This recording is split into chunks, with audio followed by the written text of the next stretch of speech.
یہ مسئلہ درپیش ہے، بہت سارے لوگ یہ سوال کر رہے ہیں کہ آج کل مہنگائی بڑھ رہی ہے، بعض لوگوں نے شادی ہال بک کرایا، ایڈوانس بھی دے دیا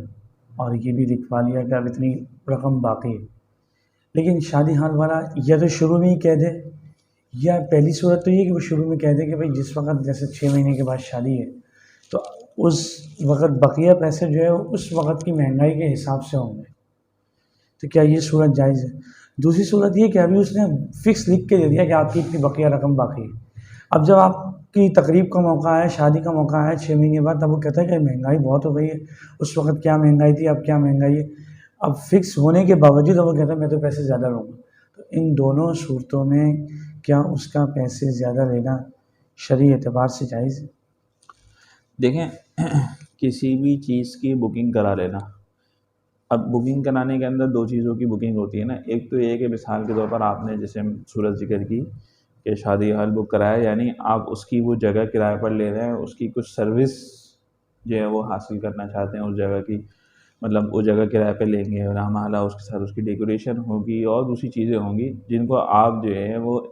اپنے لیے کرائے پر لینا چاہتے ہیں، اور آپ نے اس کے لیے ایک اس سے کرایہ طے کیا، مثلا جو ہے اس سے کرایہ آپ کا طے ہوا جی 1 لاکھ روپے ہوگا، جس میں سے آپ سے اس نے کہا جی 30% ابھی دینے ہوں گے، 70%، یہ جو بھی ایک طریقہ کار ہے۔ اب آپ نے اس کو جو اس کے طریقے کہا تھا، آپ نے اس کو اس کی ایڈوانس پیمنٹ دے دی جیسے آپ نے صورت ذکر کی۔ اب آپ یہ کہہ رہے ہیں کہ اب مثال کے طور پر 6 مہینے کے بعد جب آپ گئے، جب آپ کی وہ تاریخ قریب آئی،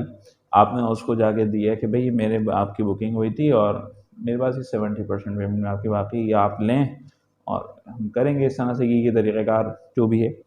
اب وہ اس وقت کہتا ہے کہ نہیں بھائی میری آپ کی جو بات ہوئی تھی وہ 1 لاکھ روپے میں ہوئی تھی، لیکن ابھی مہنگائی ہونے کی وجہ سے میں آپ کو یہ جگہ یہ سروسز نہیں دے سکتا، میں آپ سے 1,10,000 روپے چارج کروں گا۔ تو دیکھیں اصولی اعتبار سے اخلاقاً تو اس کا یہ طریقہ کار غلط ہے، کیونکہ بہرحال وہ ایک چیز کا وعدہ کر چکا ہے آپ سے،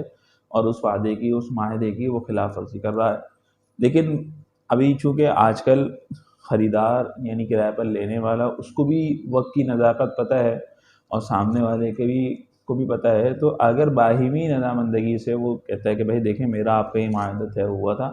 میں اس معاہدے پر قائم ہوں، لیکن مجھے اس میں نقصان ہو رہا ہے، اگر آپ 10,000 اوپر دے دیں گے تو اس میں جو ہے وہ میرا نقصان نہیں ہوگا، تو اگر وہ دونوں آپس کی رضامندگی سے کر لیتے ہیں تو بہتر صورت ہے، کیونکہ یہ صورت دیکھیں جب ناجائز ہو جاتی ہے، مطلب جب اس میں زیادہ قباحت آ جاتی ہے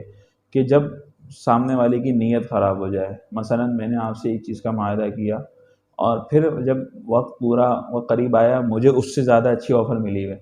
میں نے آپ سے ایک چیز طے کی کہ میں آپ کو 1 لاکھ روپے میں دوں گا،